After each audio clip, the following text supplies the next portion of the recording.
Hey there, good evening. Nice to see you. Welcome to the Bronx Buzz. This is BronxNet's program where we talk to reporters, writers, journalists, editors, and editors in chief, as you will be about to see. And in our second segment today, we're going to do a Bronx author who has a brand new book of short stories, which is absolutely fascinating, which you will enjoy. Right now, it is the editor in chief of this magazine, City and State New York, which is my favorite publication, as he well knows.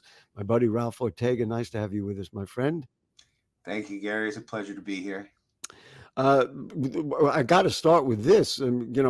Had they asked me, I would have given you all the awards, but apparently the New York Press Association, a Better Newspaper Contest, gave City and State New York 5 awards. First place wins for Best News Website, Best Newsletter.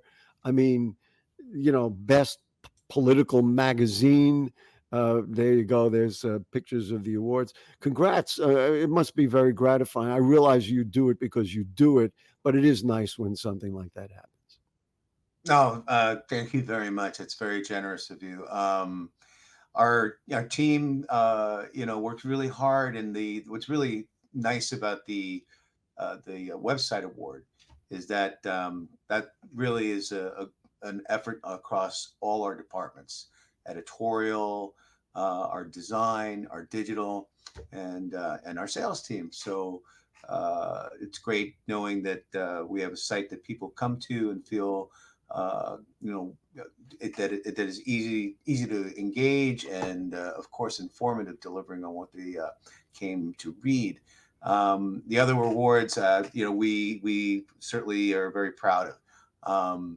One of them was for best newsletter, which is the Campaign Confidential newsletter that we did when Jeff Colton was still with us, and that was truly a labor of love, honestly. Mhm. The amount I, of I, work I goes want to into just mention about websites and news websites because, of course, because of what I do, I go to a lot of them and I work with local papers as well as large, obviously, the New York Times and everything else that we go through. What I love about your website is the interactivity. So if I got to, for example, want to look up, Ralph Ortega, if I put your name in now, every website doesn't do that. Not only will I maybe get a short bio of who you are, the fact that you're the editor in chief of the magazine, but all your stories will come up in a chronological, logical way. I don't get that everywhere. A lot of times I look at a paper and I go, I'm just trying to find out this story. But with City and State New York, you can get the information. The other thing, which in this day and age, the fact that you put out a hard copy paper every week is remarkable. So my hat is off, but Thank congratulations. you. The other thing, another of the many things that I like about your paper is you, as the editor, have an editor's note that opens, and introduces everybody to the paper. You get into all the little nooks and crannies. Do you walk around and say, "Hey, I got to find a story," or do you just kind of live your life as a New Yorker and say, "Oh, well, this is a story." You know what I mean? Is it a struggle to find stuff, or do you just kind of do it because you're just traveling around and you say, "Oh, look at this. This could be a story." I'll have to be frank. It's a little combination of both. I figured. I do get around the city. It's where I live, and I'm always sort of in reporter mode, and I don't. I'm also one of those journalists that doesn't really ever feel like he's off duty. So I'm usually gathering string about all kinds of things, um, tons of things I never write about. Oh, And those are the ones I'd really like to hear about. then that during the week, when we're getting close to closing the magazine on Fridays, I need to decide what am I going to write about. Right. And so and I do discuss it with the editors, because sometimes I'll want to write something, And and they say, "Get out of here. uh, plan Cut it." B plan B turns out to be more actually more palatable. Let's say that they'll be more into my second option or my third option. Yeah, but Um, and and I've been a journalist for 30 about 30 years now, and so I have a lot of a lot of stories to tell from my past, also having worked here in the city as a reporter, and a lot of times there you those go. stories seem to be more appealing. So What strikes me in the undercurrent of all of them, you have a passion for this city. That and right, am I hitting something right? That all the little nuances that make it New York City, that's really what you care about, right? I don't want to put words in your mouth, but that really is what comes through to me. I well, thank you. I don't, as a journalist, working in New York is probably one of the best beats, best gigs you can ever ask for. And I did my work here. I left for a while, and I came back. And and coming back, you're in your own. If you grew up here, and it's fascinating to watch the city change. As I've always said to my kids, nothing is forever, and that's so things like watching the Hotel Pennsylvania be raised, Amazing. to I make was progress. And I, progress, is it? I'm not sure. I was down there recently, and I was like, wow. I remember walking down, Seventh Avenue and looking at the marquee at the garden. It's in there somewhere. I assume. I don't know what's going on. Anyway, listen. Before we run out of time, I want to get into this. That I just thought this was fabulous. You wrote a story about called "The MTA is ready to make a deal on vacant retail space." And I thought it was very interesting because I recall as a kid, and you wrote about it, going down people could not even believe it, that there was a record store. I guess it was in the Times Square station, right? That you'd go in and you could flip through records. What a great concept to consider. And now they're really considering bringing that back. well, actually, there've been some very interesting uses for the retail space in the subways recently.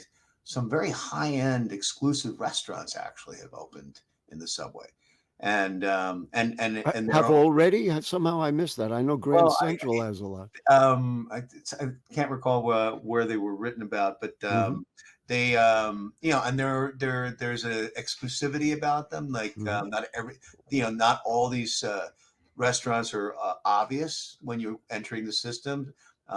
They look like a boarded up old retail space. Yeah, and but on a bigger picture level, the MTA is really uh, uh, they have a really a high record level of vacancy right now in the subways, or at least they're tackling it. And uh, and places like Fulton Center and Turnstile on Columbus Circle, they've got a lot of premium retail space. And Where a so lot of people go. So if you're looking for store traffic, one train empties out, there they are. And Thousands. if you're an entrepreneur, like the one I spoke to for my column, he was running a cart at Turnstile, and saw the vacant storefront and said to the MTA, "Look, I have a 2-year track record of paying my rent. I think I could be a really good, reliable tenant in that space if you give me a deal." And Turnstile's become a really fascinating shopping experience. One, they've got some great food options, Mhm. and then they have these beautiful craft stores, and all this is part of the subway. It's Well, so here's why I was just so taken by it, because we're going to have congestion pricing, assuming it gets through the courts and everything else, and that means, like it or not, more people are going to be traveling the trains. If we make the subways, and listen, efficiency, I get all that, but if we make it like it's like a real place, if we make it like this is part of our city, then then people will come back and they'll feel better about coming back. I don't want to say they'll stop talking about crime. That's always going to be there. I just thought as a concept to how to build a subway system or how to build a community, a product, this would be a fabulous way to do it, to bring some real stores, bring some food stores. We don't want Kramer running out to get what did Kramer get? He got forget what it was that he grabbed from the subway and he came back in. We don't want that, but to stand there and wait for a train and maybe get a bite, something that's kind of a nice snack. I think it's win-win-win. It'll bring people in. It'll make us feel better about our city. And these are small businesses too. I mean, we're not Yes. talking. I mean, the restaurants are high end. I mean, they're really super duper, uh, exclusive and some really great cooking and. But remember the traditional newsstand. That's something that's a dying breed everywhere. Because the paper, listen, you would know as well as anybody, people aren't buying newspapers anymore. I mean, they're all on the train reading the paper on their phone. But the few that are still in operation, some of them are really very good. They've got quite a selection of magazines and Right. periodicals from around the world. So those spaces are being repurposed for all kinds of businesses that, again, they're average New Yorkers that are taking a shot at being entrepreneurs. And so right now is a good time if you're in that position and you're looking for a space where you've got a locked in you've got locked in foot traffic. That's how to do it. So let's see in your very short piece, because that's all they give. That's all they give the editor in chief. You said that according to Cranes, more than 80% of former retail spaces are still vacant. That means there's opportunity here. I just think the real estate is good as you say, for entrepreneurs and others, but it's good for the city to do. Listen, we're almost out of time. Ralph Ortega from City and State New York. What's next? What's the next week? You don't know yet. Oh, what's coming up next? I know it's my job to ask a question you can't answer. I'm sorry. Since we're talking about the MTA, we in these next few weeks are going to be doing a mass transit special report. Oh boy! And it'll include an interview I have with Jano Lieber, where he really tackles the subject of congestion pricing and why he believes it's going to happen. And he discusses the benefits of it. We get into some of the Listen, Ralph, we do got to go, but I'm going to look forward to that. Are you going to write the whole piece, or it's just your little thing? I contributed to it. There's there you go. Several writers and great. Listen, I love you guys. It's so important to me. It sits right on my dinner table, right on my breakfast table every single week, and I make sure to read it cover to cover. Thank you so much for your time, and we'll see you around town. Thank you. Take care. There he is. Ralph Ortega, editor-in-chief from City and State New York. We're going to take a short break, folks, and then when we come back, it'll be a wonderful Bronx author who has a brand new book of short stories. Don't go away.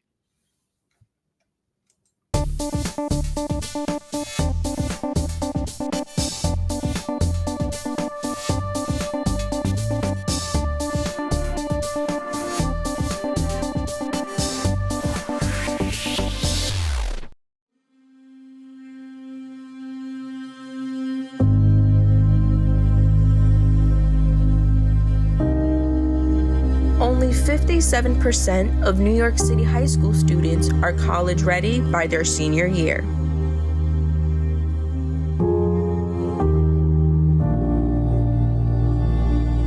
.5% of high school graduates either have no plans to attend college or are uncertain that they will ever attend.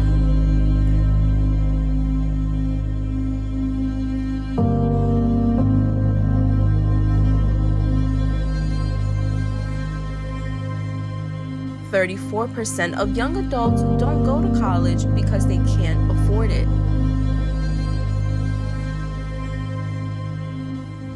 Discover what's possible.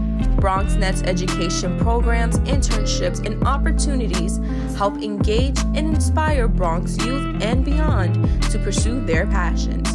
Be a part of the BronxNet family.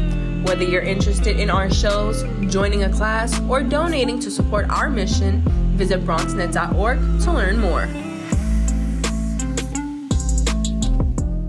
Okay, back with you on the Bronx Buzz. And it's always nice when one of my friends comes on the show. And there is one right now. It is the author, the writer, the man about town. It is Martin Kleinman. Nice to see you, Marty. Pleasure to be here, Gary.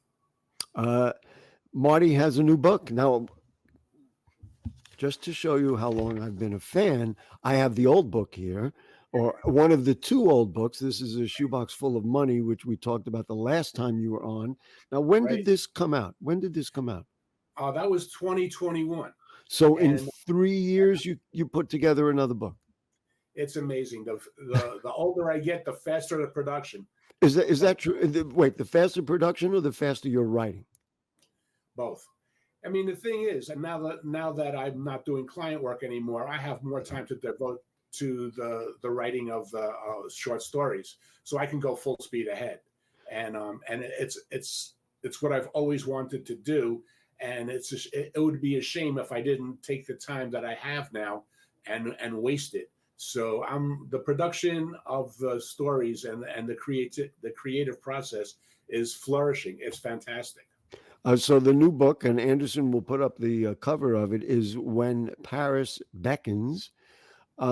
Is this the kind of thing where you come up with a title first and say, well, this is the concept, or really, because folks may not know, this is 17 short stories.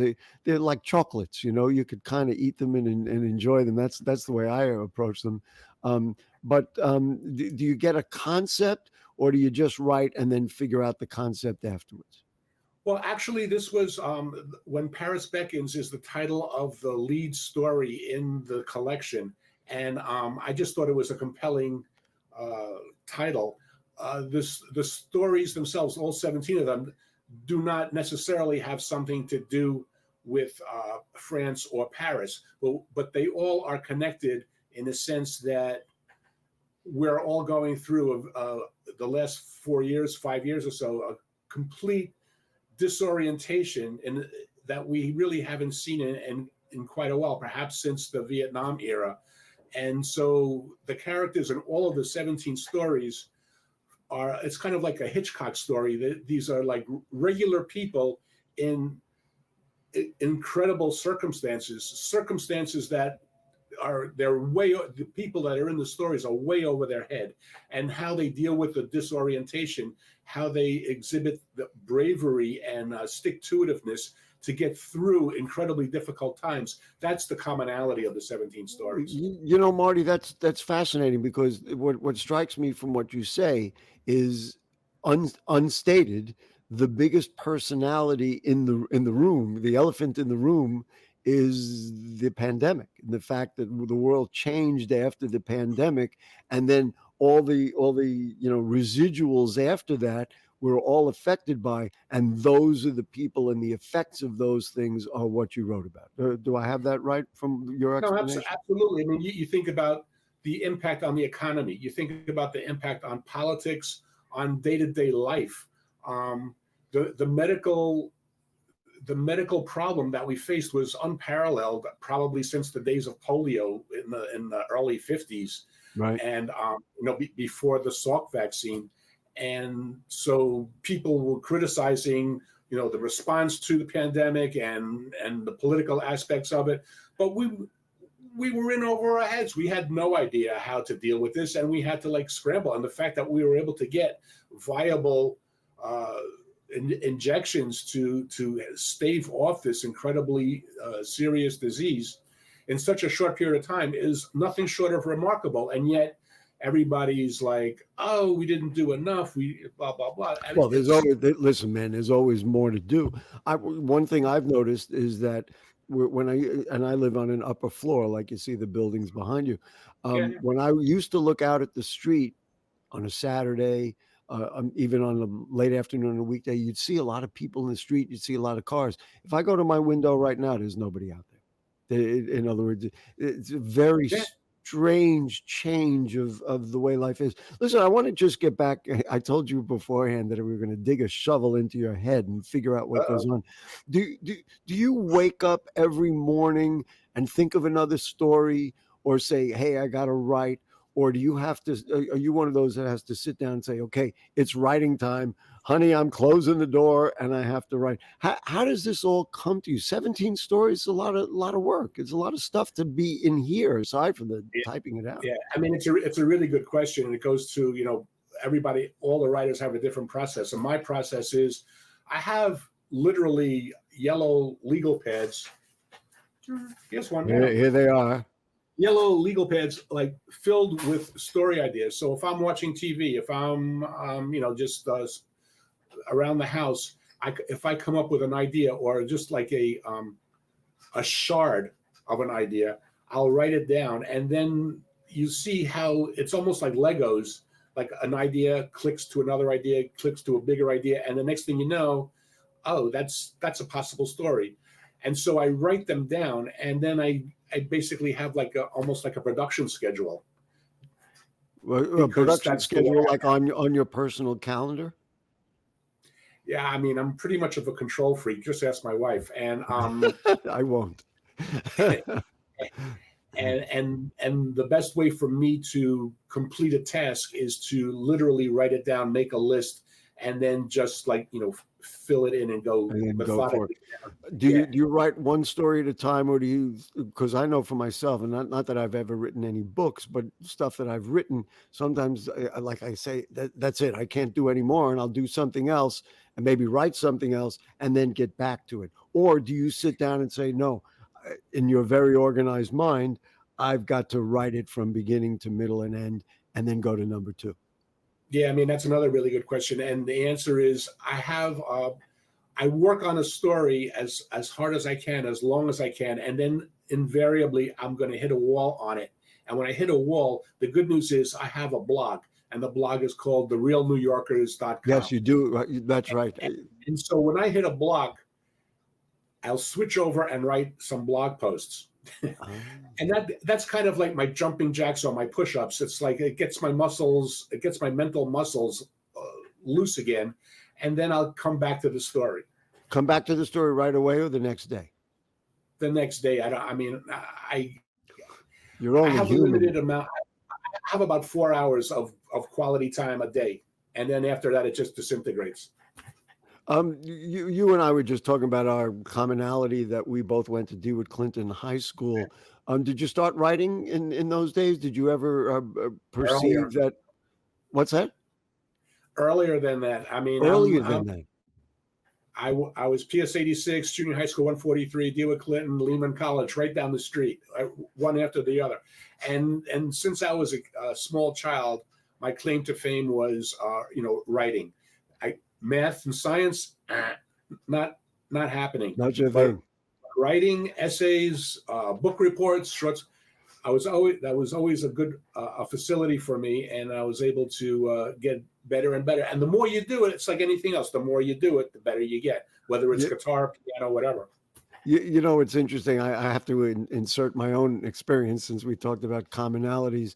My first gig, so to speak, I was the announcer for the dance festival in PS 95 in 6th grade. That was literally the first time they said, we should get one of the kids to announce the dances.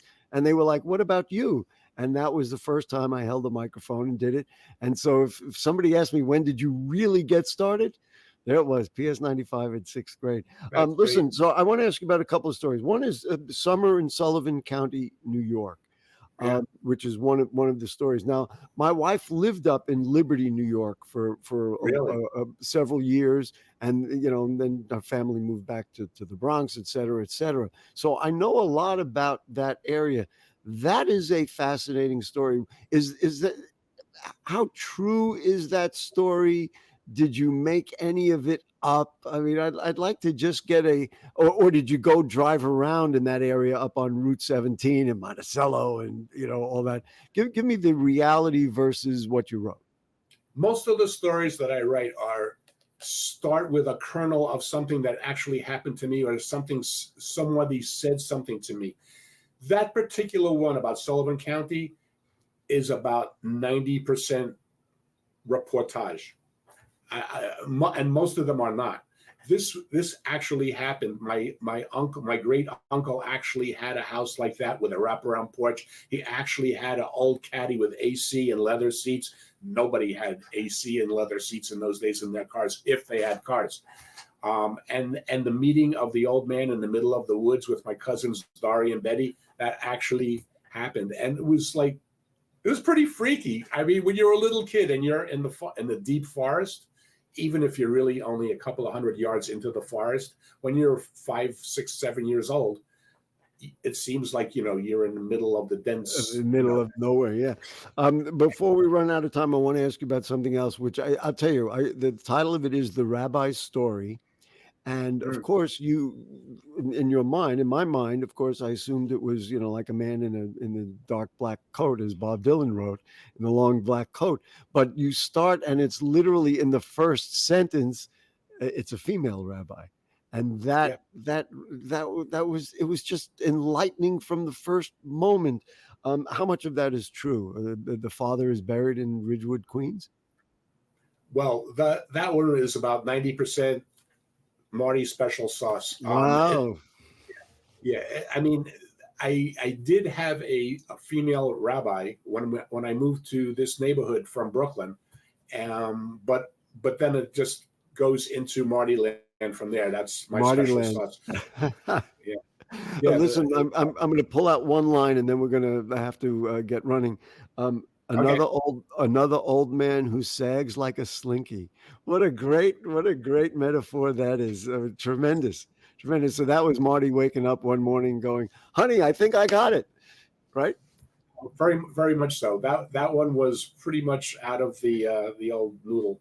The noodle there. All right. So the book, and Anderson, if you want to throw up the cover again, When Paris Beckons. 17 new, wonderful, engaging, enlightening, on some levels urban, because he's an urban guy, stories. And Martin Kleinman, congratulations. I'm going to get the actual book. You sent me a preview, but I want the book so I can put it along with Shoebox Full of Money. And if any of your viewers are interested in finding out more, yes, it's www.martykleinman.com, and all the information on the book and how to get it is right up there. Did you start writing the next one? Absolutely. It's going to be a humdinger too. Listen, you are a humdinger. Thank you so much, Marty, for doing everything that you do, and for enlightening us with culture. We appreciate it. No problem. Take care. Thanks so much for the support. Appreciate it. No problem. All right, that will do it. We thank Ralph Ortega from City and State, New York. And I'm just going to go, and I'm going to tell you, if the curtain don't fall and the creek don't rise, we will be here next week. Good night.